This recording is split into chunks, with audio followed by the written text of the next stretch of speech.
Hi, I'm Jason. Hey, welcome to CineBeards. La la la la. Hi, It's Jason. you. That's what you sound like. It was. Hey! Alright, we're talking about war movies. Woohoo! War movies. So I know the first like nice fresh well to go to for war movies is Deon's favorite movie of last year, Suicide Squad. Yes. Damn it, that was 2 years ago. Fuck. I ruined Transformers it. last night. Transformers last night. That's the one I Saved it. said originally. I didn't want to actually drink like that because it's really bad for you, but I wanted How's it bad for you? to suck in air like that when you're drinking. It's not good for you. Really? Why? It gets like air into your digestive system. My dad used to do that a lot and ended up having to get like 3 feet of his large intestine removed. Public service announcement, kids. That doesn't make sense. No, it was a compound of other issues, but But aren't you? Like, I don't know. All I know is the doctor said it compounded it. Okay. I was gonna say that doesn't make sense because you're also like you're necessarily when you're swallowing, gulping in air. All I know is the doctor said it wasn't good for him and compounded the issues that he already had. All this would do. No, this would have the. This would get liquid. This would get liquid into your Mouth respiratory, area. no, into your respiratory system, possibly. I don't know the specifics, Deon. We swallow air all the time. I'm not a doctor. That's why I'm we not belch. a doctor, Deon. That's why we burp. I Part of the reason we burp. I thought we burped was because of the release of gases. Yeah, I from mean, our but I food. mean that as I well. thought Like, the reason we birthed was to impress other men. oh, there you go. But this would get like liquid into your respiratory system, which is bad, admittedly. But You nearly got liquid all over your recording system. I don't believe that, doctor. Bullshit.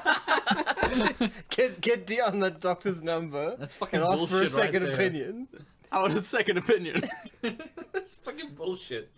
Right, so war films. Yeah, so war films. I got a war with a doctor. All right, tell me about war. What are war films, Jason? War films are films. I don't believe you, Thomas. What are war films? War films are moving No, pictures. nah. Okay, you're both wrong. Okay, I'm on a war film. War films are cool. Ah! Damn it! Got us! Your one-word answer prevented us from interrupting you. That was very clever. Smart and I know effective. you assholes.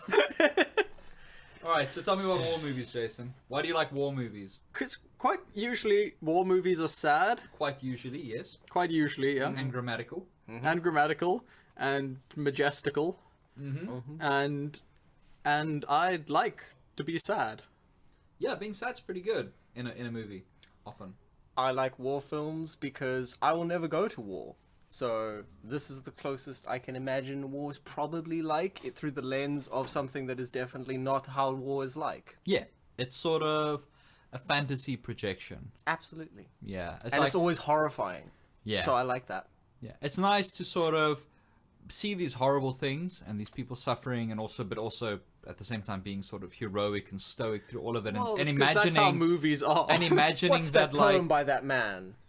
yeah, imagining that like yes, like I'm living myself into that. Yeah, through all that horror and stuff, like being stoic and persevering. Yep, that's me right there. Emerson's poem about war. With, like the crucible and calls spirits into action. Tennyson? No, Emerson. Emerson, Lake and Palmer. Yeah, the band, Emerson, Lake and Palmer. Yeah. That think sounds like a law firm. God This is derailed damn it. horribly. Yeah. So I do like war films because they give you that sort of that fantasy projection, like, hey, like I could be there in the grit and stuff and still be I would all be heroic. okay, 'cause Yeah. I wouldn't talk about my girl back home, which means I'm not gonna get shot. Yeah. Not Yeah, jinx it. I mean, I guess that's why I think it's Francois Truffaut or someone of that sort that says there's no such thing as an actual anti-war movie, because movies by their nature are huge, awesome, fun spectacles, Yeah. and like it's gonna glorify war at some point in the movie to look all cool and awesome and fun. Yeah. Indeed. The closest we get to the non-war films are Probably Jarhead, Yeah. actually. Jarhead's right up there because there's no actual heroic combat And at any point in it. It's just a long slug. And then when there's supposed to be that moment of heroism at the end... It's just anger and frustration. Yeah. It's actually a really cool film. Oh no! Now it does glorify war. Oh no! Damn it! Tufo was right again. Tufo! Even Dunkirk, which is Like as it soon as pushes those the horror. I was of- gonna say like like when those boats come in, you know, there's still that sort of the plucky everyman in the face of overwhelming Yeah. odds, saving each other. It's this winning of heroism. the day. Yeah, it's everyone coming together at the end. And then the dude gets a free beer when he's on that train. Oh my god! Yeah, I want a free beer. Yeah, I'll go to Soup war. and a blanket. Like, Fucking Look at sweet, those dude. perks. I never get off a boat and then someone gives me soup and a blanket. yeah. Look at those coats the Nazis wore. It's so Thailand nice. was really hot, Deon. Like, yeah, I think it's a good point. War's generally glorified and Generally and- glorified, yeah. but that doesn't mean that even those movies can kind of have some kind of anti-war sentiment to them. Yeah. Like, I think Saving Private Ryan probably Most famously, yeah. most like famously the, that D-Day landing is fucking harrowing. the D-Day Yeah. landing, and you read interviews with old director man Spielberg, and he constantly said he didn't want to compromise and show and then they cut and everything was fine.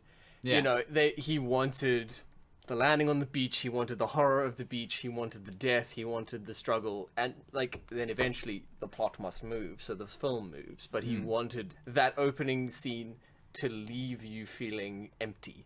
Yeah. And feeling, how do we go on from this? Like, Yeah. if this is where we're starting, how does the film? And so he wanted, the smallest iota of, realism in inverted commas, and he Yeah. wanted the way he cuts between different people on the beach. He wanted the full range of human experience. He wanted the heroism. He wanted the terror. He wanted the people giving up. He wanted it all. Essentially the motivation for his characters to become monsters. Yes, Yeah, and he also he didn't want Netflix films to be eligible for Academy Awards. of course. And I think all of that just contributed to I can't believe it you being said that. the I can't believe the you classic said that. the classic that it is.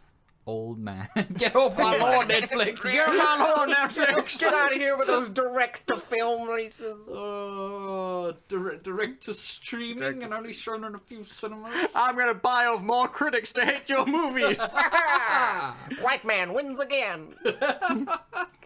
Take that, Bright. I mean, it really holds water, that whole thing, because Bright was terribly reviewed, and then Okja was wonderfully reviewed. Wait. Wait. There are already holes in this theory. Oh no, the ship's sinking. Like in that war film. Titanic. No, what? Oh shit. I thought it was like a we're class not talking war. about the. I was about to say we're not talking about the class war. Okay, you have to The be class war. specific.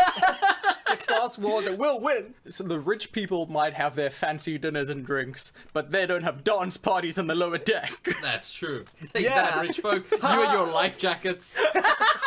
And your boats. You and your not freezing to death. You or and your not drowning. having tuberculosis. Life's all about experience. Those lower classes really won.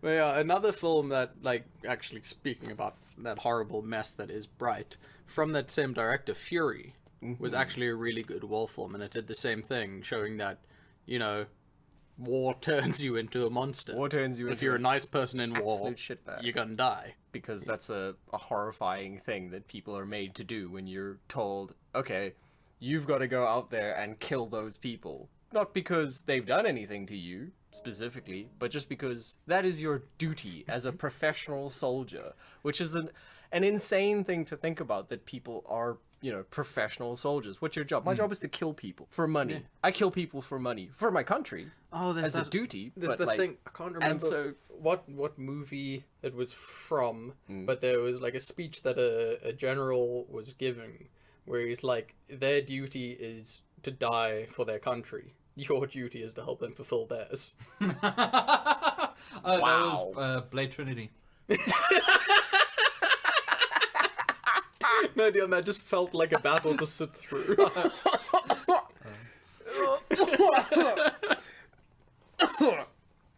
That's horrifying. Yeah. But that does sound like a line from a war film. Yeah. I think Scary. my favorite war films of the last 2 years. I haven't watched as many, but my two favorite were incredibly different, just totally opposite ends of the Yeah. spectrum, and they were Dunkirk and Rogue One. Yeah, Rogue One's a war movie. Yeah, I guess it technically is a Yeah, well, like, we spoke about they used war themes a lot to make it seem really scary. and they used a lot of war movie tropes. Yeah, I mean it's very much a war film, and it's these soldiers, these people against the odds, fighting, Giving up their lives for a greater cause. Yeah, and how. And then you've got, but I mean, that's all big and flashy and sci-fi, and you can sort of distance yourself from it. And then you've got something like Dunkirk, which is just incredibly real and personal and visceral. harrowing and Yeah. terrifying and oof, It's not really- fantastic. not really blood in Dunkirk, is there? There's a little bit, but not really Yeah. anything. All the violence is the situation. Yeah, that's what I was going to say. Is I think that's almost because as soon as they start sort of splatting blood everywhere and it's explosions of blood, it kind of it makes it a bit Hollywoody in a And it sense. Like also- it never feel like if you're not. It's almost like a release. It's like Yeah, okay, no, that is it takes the punch out. it's showing the monster. Yeah, it's exactly showing the monster. Whereas something like Dunkirk is just that endless suspense. yeah, Yeah, because that's why they never show you the Germans. because Yeah. the release, the monster is the beginning, and that's the flyers that are dropped saying we surround you, and Yeah. so that's it. That's for the rest of the movie. It's you knowing it, and then obviously with the score and the editing helping to Yeah, and move it's it just along. over there. It's just over there. Yeah, That actual dune, and you see the behind that yeah, actual dune, there they are. There's the monster. And the monster is coming for you, and you all have to get away, but you can't because you're trapped. So it's and yeah, if they get you, you die. it's like a really Dunkirk's just a really good horror film, dressed up as a it's a horror As a suspense, war film. dressed up as a war film.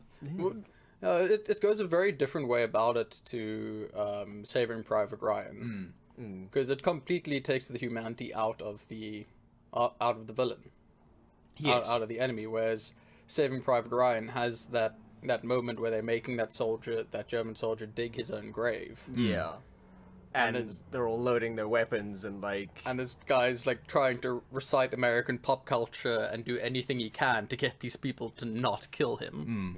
Which, like, I remember what thinking about that moment, and you just like start to feel progressively more and more uncomfortable, and you're Yeah, just like like these are supposed to be your protagonists, these the are your heroes you're rooting good for. guys. Yeah. And again, it's that war turns people into monsters thing, and Yeah, like that film has got some fucking horrifying moments, like the hand-to-hand fight scene oh yeah, in the machine gun like little room where he slowly stabs the guy, and he's like shh, shh, shh, shh, shh, shh, and he's pressing it down into him. He's like gurgling and yeah.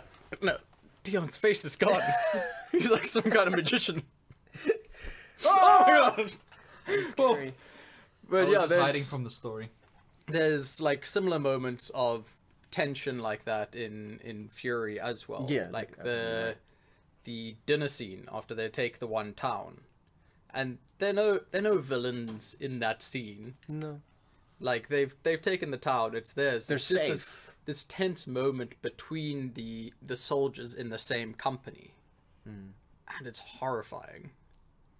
Just learning what's going on inside the minds of the people that Yeah, are fighting essentially what fighting they've- against the most evil, army in the world that's ever been, with the most horrific motivations of world domination and ethnic cleansing and all these horrible things. But the guys that you're meant to be rooting for are thinking these things. Yeah, Are we the good guys? yeah. We the baddies. Are we the baddies? And then you get movies like an American Sniper, which is like, yeah, war's been amazing. Cool. Let's shoot everyone that's not white. Yeah, those may be the worst kinds of war films. There's not a lot. Like the first time you see your protagonist, he is there with just this massive gun looking all a gun cool. the size of a car. And he's just like, that dude over there that'll never even see me, I'm gonna shoot him in the fucking head. What a cool guy. What, like the Punisher Yeah. series? Yeah. Yeah, the Punisher has actually been like dialed down quite a Massively, bit because if you it's- look at him in the comics, Yeah. he's kind of horrifying. yeah, he's like, yeah, Second Amendment rights. You'll take my guns from my dead cold hands. I think he actually says that. Jeez, I imagine he would. Yeah, so they've dialed him down to be a lot more appropriate for this day and age. let's call it. Yeah, they have. Which is fine for the character, because I don't think it messes with Frank Castle's, general thing at all.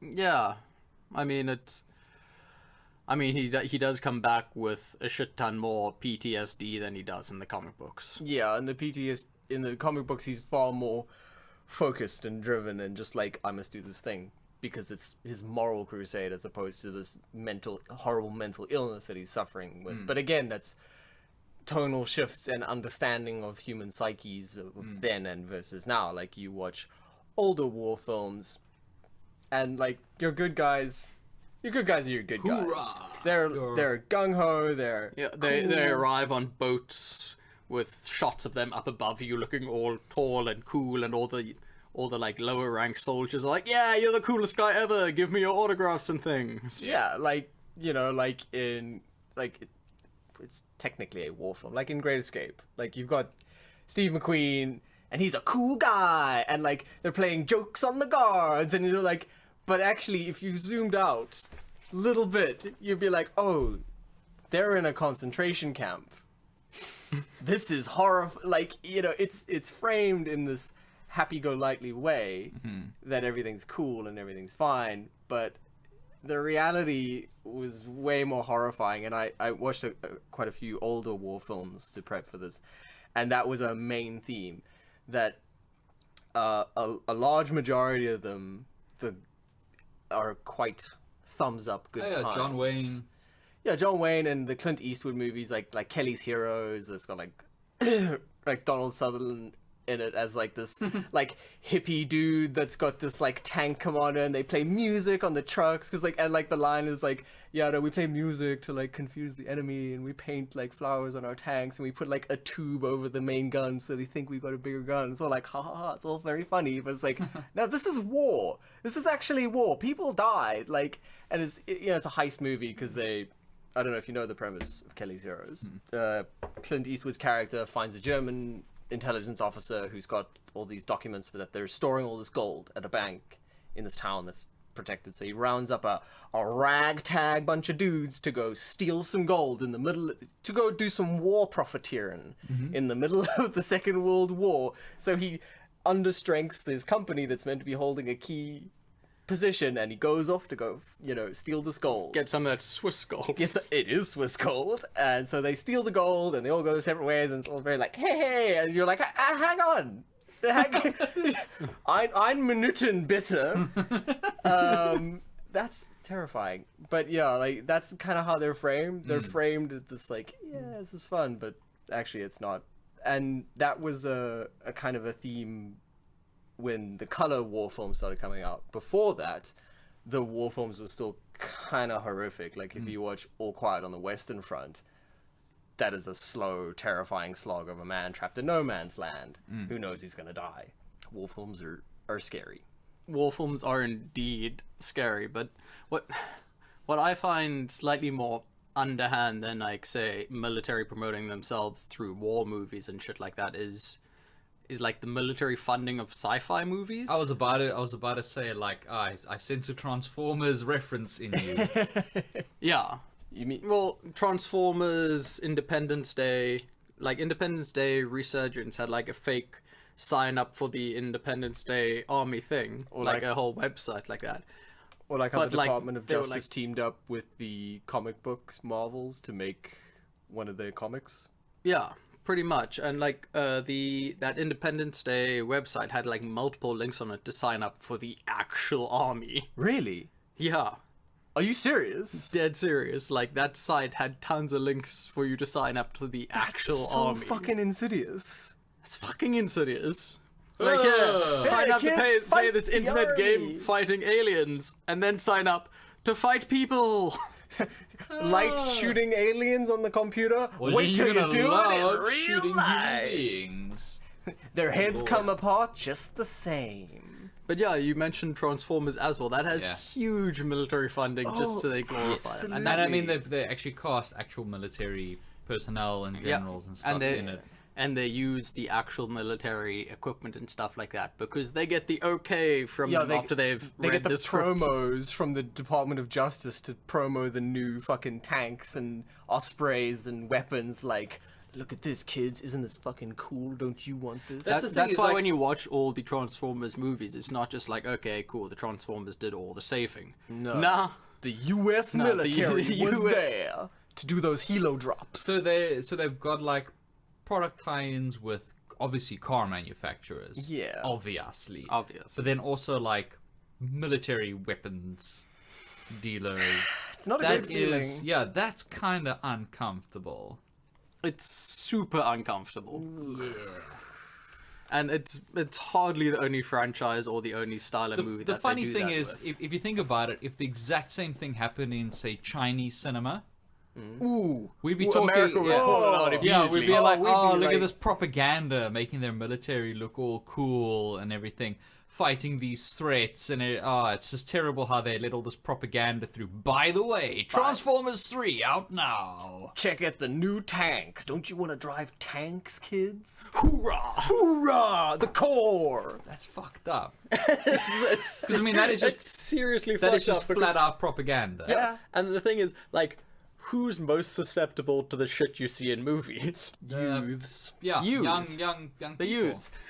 It's the people stupid enough to actually buy into that shit. Like, Yeah. they don't know what they're doing with their lives. They don't know the actual horrors of war. That's Yeah. the thing is, it's. I mean, They just know the cool they make- Transformers war.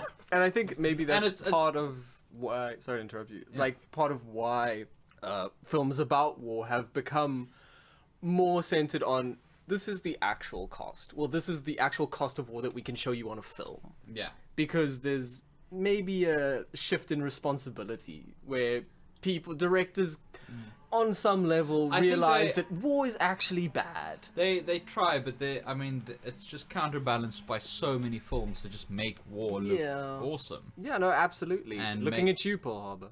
Yeah, awesome's a relative term there. Yeah. but Looking least at try. you, all Michael Bay movies with your Alright. 3 guys rising up out of the water. Pretty much, like they go to great lengths to make the military and all of that look really appealing, look really, really cool. If you're a young dude who doesn't necessarily have prospects, who doesn't necessarily have a great education, looking for something to do Why'd you go kill people? with your life, like, hey, I could eventually have a home or a car or something if I just sign up for the And military. I for a already few play years. first-person shooters. Yeah, I'm gonna get ripped. I'm gonna go there for a while, do the military thing, maybe shoot some Nazis. I'm not pretty sure who whatever we up against. whatever the current analog is. whatever the Russians. And Yeah. I definitely have the mental fortitude to not 'cause crack like everyone else. Because I kill the mi- people in Yeah. video games. Yeah, so- exactly. And they don't really, consider the fact that the military is built up on being able to break down and Dehumanize people. I really believe in my country. So if I'm killing the enemies of my country, it's not It's gonna good. bother I'm me. definitely not going to come back and shoot my family and then myself. For sure,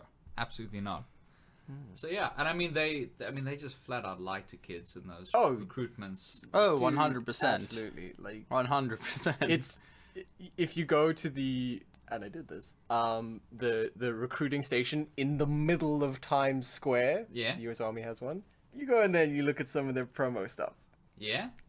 It is what we're saying. It's like defend your country, like defend it, as in Because we're everyone's currently under attack. Because everyone's attacking the US. Yeah, right now. Defend it. There's a war on Christmas. Fight for freedom and justice. Help those in need. And be a hero.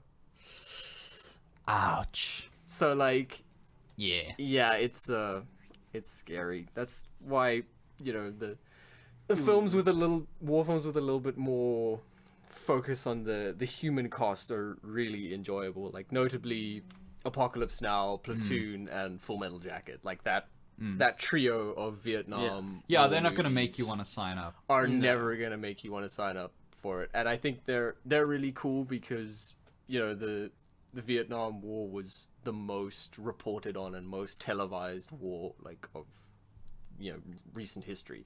Yeah. And I think it was cool that those films were then made to really showcase the things that the reporters saw and, you know, maybe dramatized. Yeah. Obviously, because it's a film. But those 3 films are fucking fantastic. They're absolutely fantastic. The end sequence, the end scene of Full Metal Jacket is my favorite end scene of any movie ever in the history of film. And it's when the platoon is walking through the burnt out remains of the city, and it's like completely silent, and you just see the flames, and like you see the people come into focus, and you hear the voiceover starts. But before you hear the voiceover start, you hear the whole platoon singing, "Who's the leader of the club is made for you and me, NYCKEYMOUSE," and they sing the whole song, and they're just singing through it.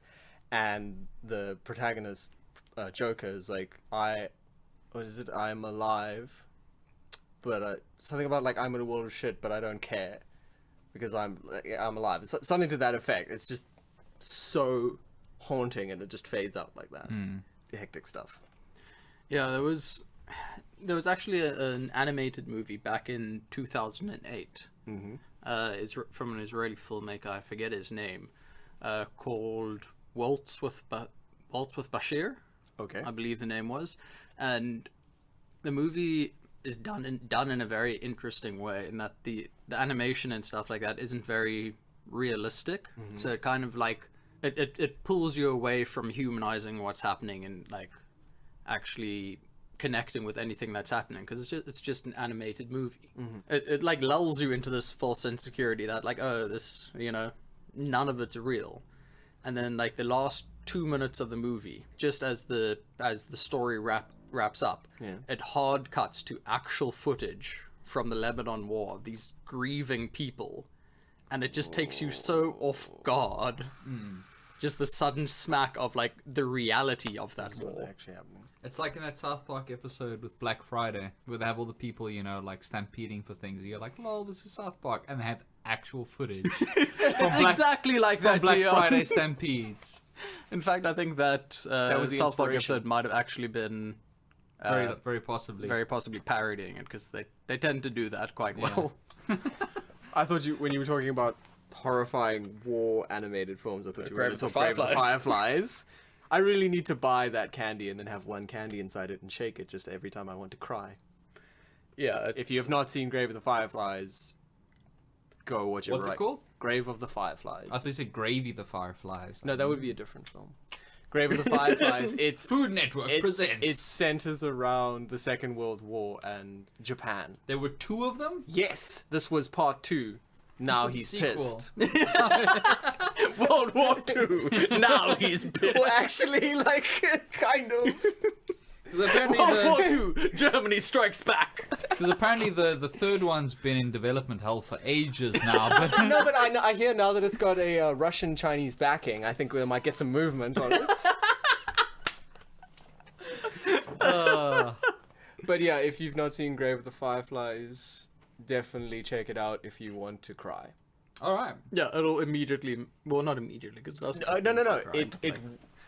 But it will undoubtedly make you cry. If you ever hear candy rattling in a tin, you will immediately break down sobbing. Good lord. That's not hyperbole. That's real.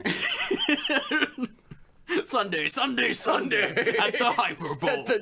Grave of The Fireflies. greatest event of all time, the Hyperbole. Yeah, so that's our little MiniBeards War movie episode. Recommendations. I'm gonna say go see Unsane. It's the Soderbergh movie shot entirely on an iPhone about a lady who believes she's being stalked. Alright. Like the thing that brings babies. It's like she's not ready to be a parent, and she's just being stalked. Oh god. Deon, anything on the Anything on the Blu-rays or DVD? DVDs? Well, yeah, there are two very cool things coming out on Blu-ray. First one is appropriate to today's episode, which is Saving Private Ryan in 4K. Hey, Ooh, that nice. sounds like a fantastic visual and audio-visual experience. And then also Batman Ninja. Oh yes. Which looks outstanding. It's I getting picked it really up good yesterday. reviews. Oh, did you? Yes. How is it? I have yet to watch it. Thomas, Streaming anything? recommendations is me? Yeah. Okay. Oh, anything really. Streaming recommendations based on this week's episode. I will go Boy in Striped Pajamas. Oh, why? No. That film. I love. It's a good movie. It's traumatic. Yeah, but we're blocked it talking out. about the horrors of war. I blocked And that is shit a out. war film, technically. About the horrors of war. About the horrors of war. So I will recommend Boy in Striped Pajamas. It is a difficult film. Yes, that's what it is. That and Problem Child 2. Just to balance it out. Yeah. Just about that. So yeah, Boy in the Striped Pajamas. It's on Netflix. You can check it out. All right, cool. Nice. Plugs. Up my butt. Ayo. Appropriate for the episode and for the tone of Thomas's movie that he just suggested. Thomas, your plugs. Definitely not in my butt. Okay, my plug is maybe my butt. Maybe. Alright. Maybe. Maybe. It's a soft pencil. That sounds like the worst euphemism ever. Gravies.